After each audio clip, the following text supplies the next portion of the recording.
Hello students, today we are going to discuss about accounting concepts. First one is business entity concept.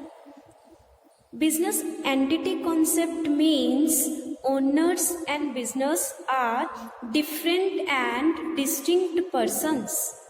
It means क्या होता है, जब हम business entity concept की बात करती हैं तो जब ओनर्स होती हैं एंड बिजनेस होता है वो दोनों क्या होती हैं, डिफरेंट पर्सन्स होती हैं. मीन्स ओनर बिजनेस में अलग माना जाता है और बिजनेस अलग से माना जाता है. जो भी हम ट्रांजैक्शंस रिकॉर्ड करते हैं वो बिजनेस के पॉइंट ऑफ व्यू से ही रिकॉर्ड करते हैं. हम ऑनर्स के पॉइंट ऑफ व्यू से हम अकाउंटिंग ट्रांजैक्शंस को कभी भी रिकॉर्ड नहीं करते. For example, A is the person who is proprietor or owner of the business. He withdraw goods for the business use. जब भी वो A क्या है, एक ऑनर है, मालिक है, प्रोप्राइटर है बिजनेस का. अगर वो बिजनेस यूज के लिए गुड्स को विड्रॉ करता है, गुड्स भी विड्रॉ कर सकता है, कैश भी विड्रॉ कर सकता है, मीन्स कुछ भी विड्रॉ करता है बिजनेस यूज के लिए, हम उसको क्या ट्रीट करती हैं, बिजनेस एक्सपेंडिचर. बट अगर वो सिमिलर गुड्स और कैश विड्रॉ करे पर्सनल पर्पस के लिए तो हम उसको क्या ट्रीट करती हैं, तो हम उसको ड्रॉइंग्स ट्रीट करती हैं. इसका मतलब क्या हुआ, बिजनेस एंटिटी कॉन्सेप्ट के अकॉर्डिंग ओनर्स एंड बिजनेस दोनों डिफरेंट पर्सन्स हैं. अगर ओनर अपने लिए, अपने पर्सनल यूज के लिए अगर कुछ भी काम करता है तो हमने क्या करना है, वो बिजनेस के लिए ड्रॉइंग्स ट्रीट करनी है कि उसने पर्सनल यूज के लिए पैसा विड्रॉ करवाया है या गुड्स विड्रॉ करवाई है. बट अगर वही पर्सन वो बिजनेस के लिए काम करता है, बिजनेस के लिए गुड्स विड्रॉ करवाता है, बिजनेस के लिए कैश विड्रॉ करवाता है, तो हमने उसको क्या ट्रीट करना है कि वो बिजनेस एक्सपेंडिचर है. इसलिए जो हमने ट्रांजैक्शंस और एंट्रीज अकाउंट्स में ट्रीट करनी है, रिकॉर्ड करनी है, उनको हमने बिजनेस के पॉइंट ऑफ व्यू से ही रिकॉर्ड करनी है. Next is next concept is money measurement concept. Money measurement concept means money is treated as common denominator to measure assets, liabilities, expenses, losses, etc. जब भी हमने मनी मेजरमेंट कॉन्सेप्ट की बात करनी है अकाउंट्स में, तो मनी की ट्रांजैक्शंस, जो मनी वैल्यू की ट्रांजैक्शंस हैं, उनको ही हमने अकाउंट्स में लिखना है, मीन्स ट्रीट करना है. मनी को कॉमन डिनोमिनेटर के तौर पर क्या किया जाता है, रिकॉर्ड किया जाता है. जब भी हमने एसेट्स, लाइबिलिटीज, एक्सपेंसेस, लॉसेस और कोई भी एक्सपेंसेस हमने यूज करना है तो हमने उनकी वैल्यू को मनी की फॉर्म में मेजर करना है. Transactions which cannot be measured in the form of money will not be recorded in the books of accounts. वो ट्रांजैक्शंस जिनको हम मनी की फॉर्म में मेजर नहीं कर सकते उनको हमने बुक्स ऑफ अकाउंट्स में ट्रीट नहीं करना, रिकॉर्ड नहीं करना. फॉर एग्जाम्पल, एक बिजनेस है, बिजनेस के पास वो क्या कह रहा है कि मेरे पास 20 चेयर्स हैं, 5 टेबल्स हैं, 5 टन रॉ मटेरियल है. तो ये हम मनी की फॉर्म में मेजर नहीं कर पा रहे, हमको मनी वैल्यू इनकी नहीं पता, तो हम मनी मेजरमेंट कॉन्सेप्ट के अकॉर्डिंग क्या कहेंगे, these are not measured in the money value, so it will not be recorded in the books of accounts. जो ट्रांजैक्शंस मनी की फॉर्म में मेजर नहीं की जा सकती उनको हम मनी मेजरमेंट कॉन्सेप्ट के अकॉर्डिंग अकाउंट्स में, बुक्स ऑफ अकाउंट्स में रिकॉर्ड नहीं कर सकते.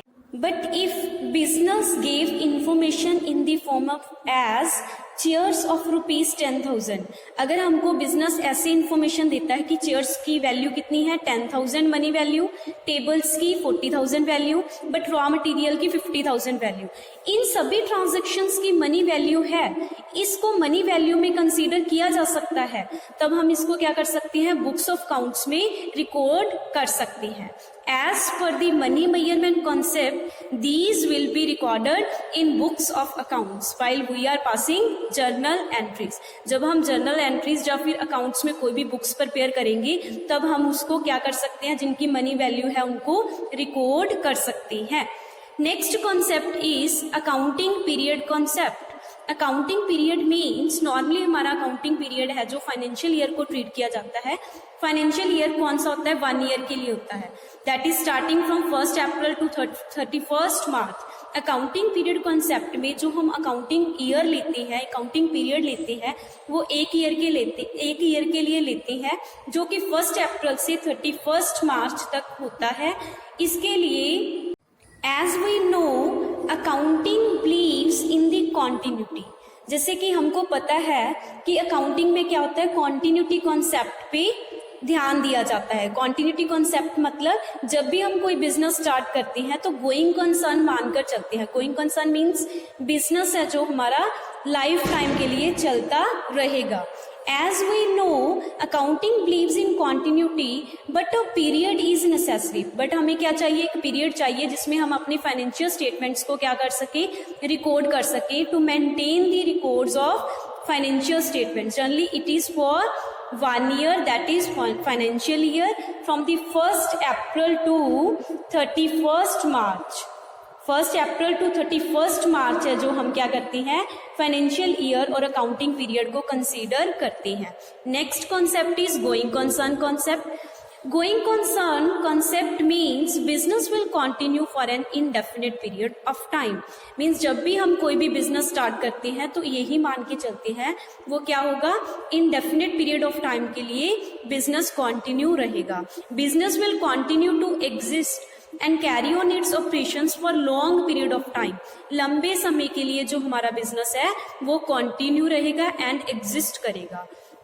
On the basis of this concept fixed assets are recorded at original cost. इसी कॉन्सेप्ट के बेसिस पे जब हम फिक्स एसेट्स की ट्रांजेक्शन्स को रिकॉर्ड करती हैं तो उनको हम कौन सी कॉस्ट पे रिकॉर्ड करती हैं, एट ओरिजिनल कॉस्ट। मीन्स जिस कॉस्ट पे हमने उनको परचेज किया है उस कॉस्ट के ऊपर हम फिक्स एसेट्स की रिकॉर्डिंग है जो बुक्स ऑफ अकाउंट्स में करते हैं। और फिक्स एसेट्स पर हम क्या करते हैं, डेप्रिसिएशन चार्ज करते हैं, जिससे हमारी जो एसेट की value expected period of time जितना उसकी वैल्यू है, वर्किंग लाइफ है, उसके लिए हम उसको डेप्रिसिएशन लगाते हैं, डेप्रिसिएशन चार्ज करती हैं।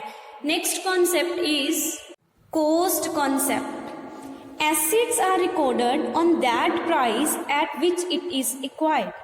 हमने क्या करना है, एसेट्स को उस प्राइस पे लिखना है जिस प्राइस पे हमने उनको एक्वायर किया है। मीन्स जिस प्राइस पे हमने उनको परचेज किया है उस परचेज प्राइस पे हमने उस कॉस्ट को हमने बुक्स ऑफ अकाउंट्स में एसेट्स की फॉर्म में रिकॉर्ड करना है। फॉर एग्जाम्पल, मैंने प्लांट परचेज किया 1 अप्रैल 2019 को। प्लांट जब मैंने परचेज किया तो उसकी वैल्यू कितनी थी, 5 लाख। तो ये क्या है, मेरी कॉस्ट प्राइस। इस कॉस्ट प्राइस पे मैंने बुक्स ऑफ अकाउंट्स में अब अपनी प्लांट की वैल्यू को रिकॉर्ड करना है। Don't confuse with the term value. Value के टर्म के साथ आप लोगों ने कंफ्यूज नहीं होना है। वैल्यू का मतलब क्या होता है, the value of assets varies from time to time. जो मार्केट वैल्यू होती है एसेट्स की उनको हम क्या बोलते हैं, value. It doesn't mean that recorded value of the assets is wrong. अगर किसी चीज की एसेट है कोई भी, उसकी वैल्यू तो टाइम टू टाइम चेंज होती रहती है। उस एसेट्स की वैल्यू को चेंज हो जाने से आपने अपनी जो रिकॉर्ड हुई कॉस्ट है, जो बुक्स ऑफ अकाउंट्स में आपने कॉस्ट की वैल्यू लिखी है, कॉस्ट लिखी है, परचेज प्राइस लिखा है एसेट का, उसको आपने रॉन्ग नहीं मान लेना, उसको काट नहीं देना, चेंज नहीं करना। बिकॉज वैल्यू अपनी जगह है, वो मार्केट प्राइस है। कॉस्ट कॉन्सेप्ट क्या कहता है, जिस प्राइस पे आपने एसेट्स को एक्वायर किया है उस प्राइस पे ही आपने एसेट्स को रिकॉर्ड करना है। According to this concept assets are recorded at cost, not at the value of that assets. आपने कॉस्ट पे रिकॉर्ड करना है, वैल्यू पे रिकॉर्ड नहीं करना है। The value of the assets changes from time to time. Because क्या होता है, जो एसेट्स की वैल्यू होती है वो टाइम टू टाइम वेरी करती है, चेंज होती है। Next concept is dual aspect concept. Dual aspect concept means for every debit there is credit. हर एक डेबिट के लिए एक क्रेडिट होता है। मीन्स टू से कि हर एक ट्रांजेक्शन का 2 साइडेड इफेक्ट होता है। One side debit side, other side credit side. दोनों साइड पे एक ट्रांजेक्शन का इफेक्ट होगा। और क्या कहता है ये ड्यूल एस्पेक्ट कॉन्सेप्ट, जितनी भी कंपनी के पास, बिजनेस के पास एसेट्स हैं, अगर हम उनको लाइबिलिटीज में से माइनस कर देते हैं तो हमारी कौन सी वैल्यू आ जाती है, capital. That means proprietors fund है जो हमें अचीव होने चाहिए, इसको हम अकाउंटिंग इक्वेशन के थ्रू ट्रीट करते हैं, अकाउंटिंग इक्वेशन कहते हैं। ड्यूल एस्पेक्ट कॉन्सेप्ट का मतलब है जब भी हम ट्रांजैक्शन में कोई चीज को डेबिट करते हैं तो उसका टू साइडेड इफेक्ट होता है। जब भी कोई ट्रांजैक्शन रिकॉर्ड करनी है, डेबिट साइड पे भी रिकॉर्ड करनी है और क्रेडिट साइड पे भी रिकॉर्ड करनी है, और दोनों क्या होनी चाहिए, इक्वल होनी चाहिए। Next concept is revenue recognition concept. Revenue recognition concept says that profit is considered only when it is realised. Profit को हमने बुक्स ऑफ अकाउंट्स में तभी रियलाइज करना है, तभी कंसीडर करना है जब हमको लगता हो कि हमें प्रॉफिट से रियलाइज हो गई। प्रॉफिट से रियलाइज होने के बाद ही हमने बुक्स ऑफ अकाउंट्स में इसकी एंट्री को रिकॉर्ड करना है। रियलाइज का मतलब यहाँ पे क्या है, व्हेन गुड्स आर सप्लाइड और ट्रांसफर टू दी बायर। जब आप गुड्स को सप्लाई कर दोगे या ट्रांसफर कर दोगे उसके बाद ही हमने क्या करना है, उसको ट्रीट करना है कि हमें प्रॉफिट्स हैं जो वो रियलाइज हो गए हैं।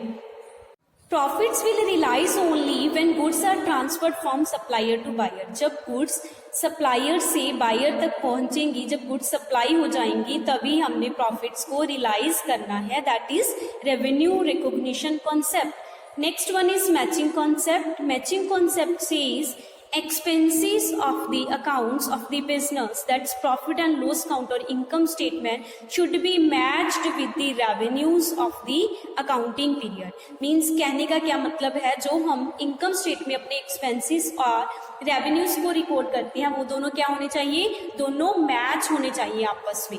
expenses और revenues दोनों मैच होंगे तो ही मैचिंग कॉन्सेप्ट के अकॉर्डिंग अकाउंटिंग पीरियड में ठीक माना जाएगा और जर्नल एंट्रीज को या स्टेटमेंट्स ऑफ अकाउंट्स को रिकॉर्ड किया जाएगा।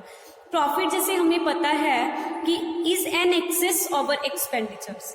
एक्सपेंडिचर से अगर हमें इनकम ज्यादा होती है तो हम उसको क्या कंसीडर करते हैं, profit. As per the concept of matching the revenues earned by the business should fulfill or match the expenses of the business. हमारी मैचिंग कॉन्सेप्ट के अकॉर्डिंग जो हमारी रेवेन्यूज हमने इनकम्स अर्न की हैं वो इतनी सफिशिएंट हमारे पास होनी चाहिए ताकि हम अपने एक्सपेंसेस को बियर कर सकें, अपने एक्सपेंसेस को फुलफिल कर सकें। ठीक है, इस तरह की स्टेटमेंट जो जिसमें हम ये फाइंड आउट करते हैं कि हमारी रेवेन्यूज कितनी है, अपने एक्सपेंसेस कितनी है, हमें प्रॉफिट हुआ है या लॉस हुआ है, तो उस स्टेटमेंट को क्या कहते हैं, income statement. Next concept is accrual concept. Accrual concept says that cash transactions and credit transactions both will be recorded in the books of accounts. जब भी हम accounts में transactions record करते हैं, accrual concept हमें कहता है कि हमने cash transactions भी consider करनी है और credit transactions को भी consider करना है। credit transaction कौन सी transactions होती हैं, जिनको हम क्या करते हैं, उधार में माल बेच देते हैं। फॉर एग्जाम्पल कोई आउटस्टैंडिंग है, ड्यू बट नॉट पेड, कोई एक्रूअल है, ड्यू बट नॉट रिसीव्ड, कोई एडवांस में हमने इनकम दी है या रिसीव की है, उन सबको एक्रूअल अकाउंटिंग कॉन्सेप्ट में कंसीडर किया जाता है। For example wages are outstanding, sales made on credit, credit पे कोई सेल्स किया हमने, कोई इंटरेस्ट ड्यू है बट पेड नहीं हुआ, तो इन सबको हमने अकाउंटिंग कॉन्सेप्ट के अकॉर्डिंग रिकॉर्ड करना है। नेक्स्ट कॉन्सेप्ट इज प्रूडेंस और conservatism. Conservatism says that don't anticipate profits but provide for all losses. इसका मतलब क्या है, जो भी हमें आने वाले टाइम में प्रॉफिट्स होने वाले हैं उनको हमने कभी भी पहले रिकॉर्ड नहीं करना, बट अगर हमें लगता है कि आने वाले टाइम में हमें लॉसेस होने वाले हैं but provide for all losses, पहले से ही हमने क्या करना है, प्रोविजन बना लेनी है कि आने वाले टाइम में हमें क्या है, लॉसेस होने वाले हैं, तो हम पहले ही उसकी प्रोविजन क्रिएट कर लेंगे। It means if in future it is expected that there were losses, it will be considered and provisions are created for that. तो हम क्या करेंगे, हमें लगता है कि आने वाले टाइम में हमें लॉसेस होने वाली हैं, तो हम क्या करेंगे, पहले ही प्रोविजंस क्रिएट करके रख लेंगे उनके लिए। But if it is expected there are profits, अगर हमें लग रहा है कि आने वाले टाइम में हमें प्रॉफिट्स होने वाले हैं तो हमने कभी भी उनको कंसिडरेशन में नहीं लेना। Thank you, students.